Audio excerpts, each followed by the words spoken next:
मेरे प्यारे बच्चों, नमस्कार। कक्षा 9वीं के ब्रिज कोर्स के अंतर्गत गणित विषय के इस कालखंड में आपका स्वागत है। इस कालखंड में हम गणित विषय की विद्यार्थी कार्य पुस्तिका पर कार्य करेंगे। यह कार्य पुस्तिका आपके मुख्य गणित विषय को समझने के लिए बहुत ही आवश्यक है, इसलिए आप इस कार्य पुस्तिका पर शुरू से अंत तक निरंतर कार्य करते रहिए और इस कार्य करने में हम आपकी सहायता करते रहेंगे। तो चलिए आज की इस कार्य पुस्तिका के पेज नंबर 3 पर आप आ जाइए। ठीक है ना। जैसा आप जानते हैं, गणित की प्रथम सीढ़ी होती है गिनती, यानी काउंटिंग। बिना गिनती के हम गणित की कल्पना नहीं कर सकते हैं। तो पेज नंबर 3 पर गिनती आपको अंकों में और शब्दों में दी गई है, साथ ही में इंग्लिश में भी उसे समझाया गया है। जैसे एक है ना, ये अंकों में और ये शब्दों में है। नीचे एक को हम क्या बोलते हैं, 1, है ना। तो यहाँ पर 1 को जो है शब्दों में लिखा गया है। इस प्रकार से आप जो है इंग्लिश में भी गिनती बोलना और लिखना सीख जाएंगे। ठीक है। तो सबसे पहले आपको गिनती याद करनी है, और यदि गिनती याद है तो बहुत ही अच्छी बात है। हम जो है अगले पेज की तरफ बढ़ते हैं। ठीक है ना।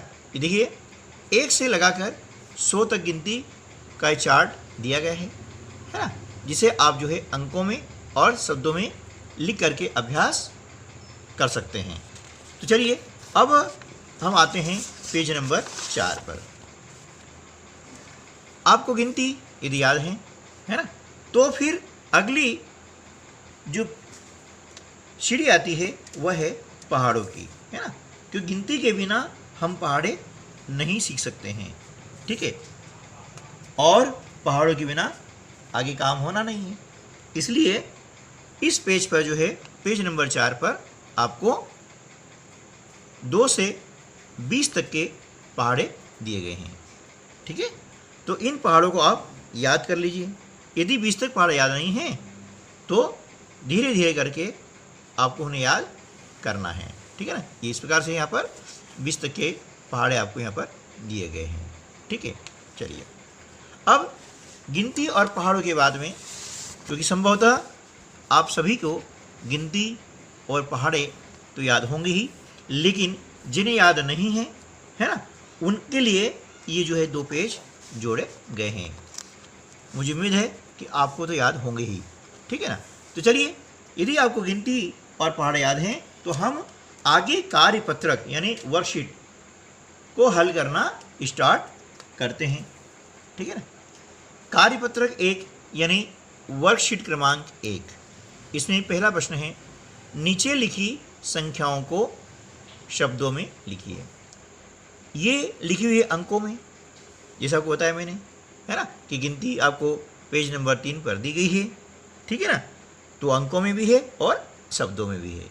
यदि आपको वो गिनती याद है तो यह वर्कशीट करने में यानी ये कार्यपत्र करने में आपको बिल्कुल भी परेशानी नहीं आएगी। तो चलिए, पहले है क्या है, 57। तो हम यहाँ पर लिखते हैं शब्दों में, है ना, 57। ठीक है ना। फिर ये क्या है, 67,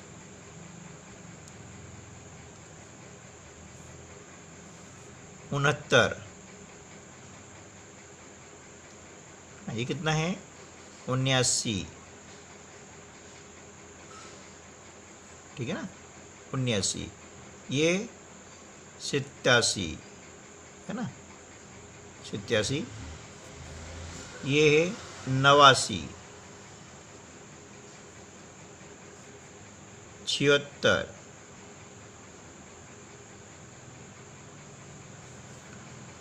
39।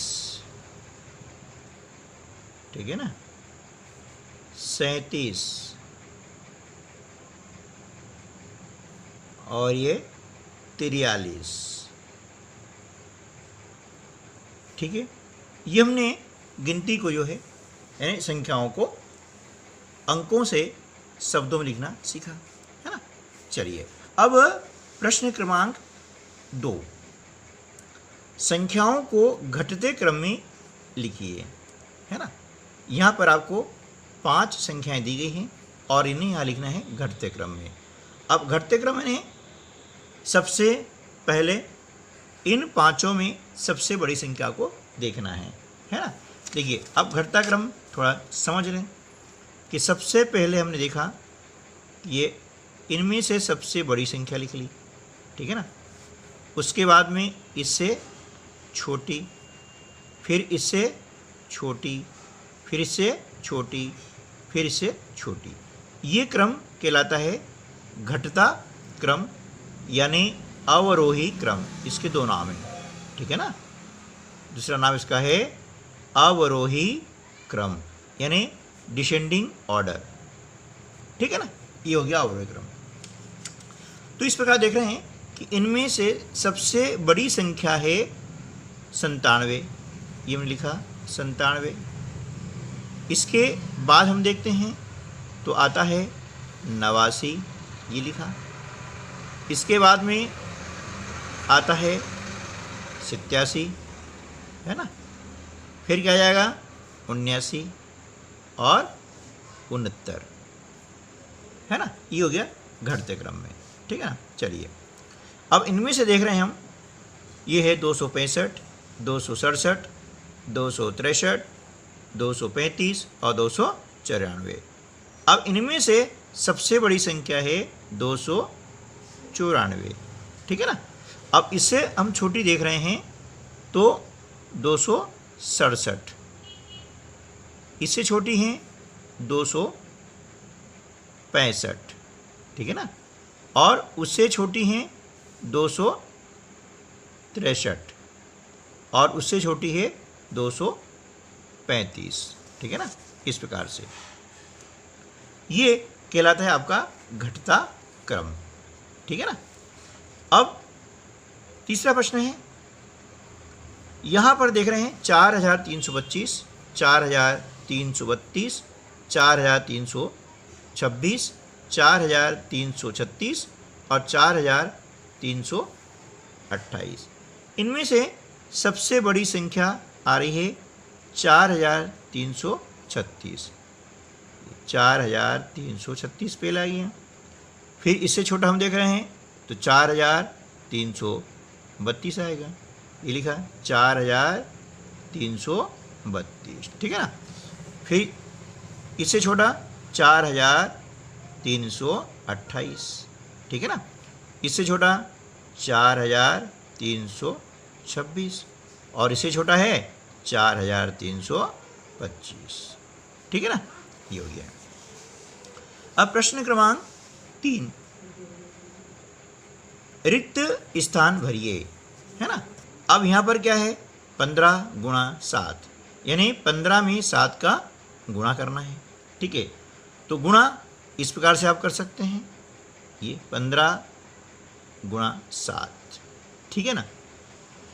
ये जो है क्षैतिज रूप में लिखा हुआ है और ये लिखा हुआ है ऊर्ध्वाधर रूप में यानी वर्टिकली और ये हॉरिजेंटली।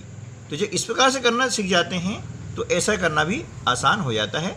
तो पहले हम क्या करते हैं कि आपको यदि ऊर्ध्वाधर याद है तो पहले हम वो कर लेते हैं। 7 का पहाड़ा बोलते हैं 5 बार, है ना। तो 7 पंजे 35 के 5 हासिल के 3, 7 एकम 7 और 3 10, ये हो जाता है 105। हमने यहाँ लिख दिया, ठीक है ना। और इसी प्रकार से हम जो है इसको हल करेंगे, है ना। क्षैतिज रूप में ही हल करेंगे। 5 का पहाड़ा बोलते हैं 2 बार, 5 दूनी 10 की 0 हासिल का 1, 5 एकम 5 और 1 6, इस प्रकार से, है ना। इसमें क्या करेंगे कि दाहिनी ओर से अंकों को लिखते हुए चले जाएंगे। अब 13 गुणा 9 यानी 13 में 9 का गुणा करना है। तो 9 का पहाड़ा बोलेंगे 3 बार, है ना। 9 तिया 27 के 7 हासिल के 2, 9 एकम 9 और 2 11, ठीक है ना। इस प्रकार से। अब 9 का पहाड़ा 7 बार या 7 का पहाड़ा 9 बार, है ना। 7 9 63, ठीक है। अब 11 गुणित 8, यानी 11 में 8 का गुणा करना है, तो 8 एकम 8 और 8 एकम 8, ये हो गया 88, ठीक है ना। अब 14 गुणित 7, 7 का पहाड़ा बोलेंगे 4 बार, है ना। 7 चौक 28 के 8, हासिल के 2, 7 एकम 7 और 2 9, ठीक है ना, इस प्रकार से। 16 गुणित 6, यानी 16 में 6 का गुणा करना है, तो 6 का पहाड़ा बोलेंगे, है ना, या 16 का पहाड़ा बोलेंगे 6 बार, है ना। हम 6 गुणा करेंगे, 6 का पहाड़ा बोलते हैं, तो 6 6 36 के 6, हासिल के 3, 6 कम 6 और 3 9, है ना। 17 में 7 का गुणा करेंगे, 7 का पहाड़ा बोलते हैं, है ना, कितनी बार 7 बार, तो 7 का पहाड़ा बोलते हैं, तो 7 7 49 के 9, हासिल के 4, 7 एकम 7 और 4 11, ठीक है। अब 3 का पहाड़ा बोलेंगे 9 बार, 3 9 27 के 7, हासिल के 2, 3 एकम 3 और 2 5, ठीक है। 4 का पहाड़ा बोलेंगे 8 बार, 4 8 32 के 2, हासिल के 3, 4 एकम 4 और 3 7, ठीक है ना, इस प्रकार से। तो मिलते हैं दोस्तों अगले वीडियो में, तब तक के लिए नमस्कार, जय हिंद।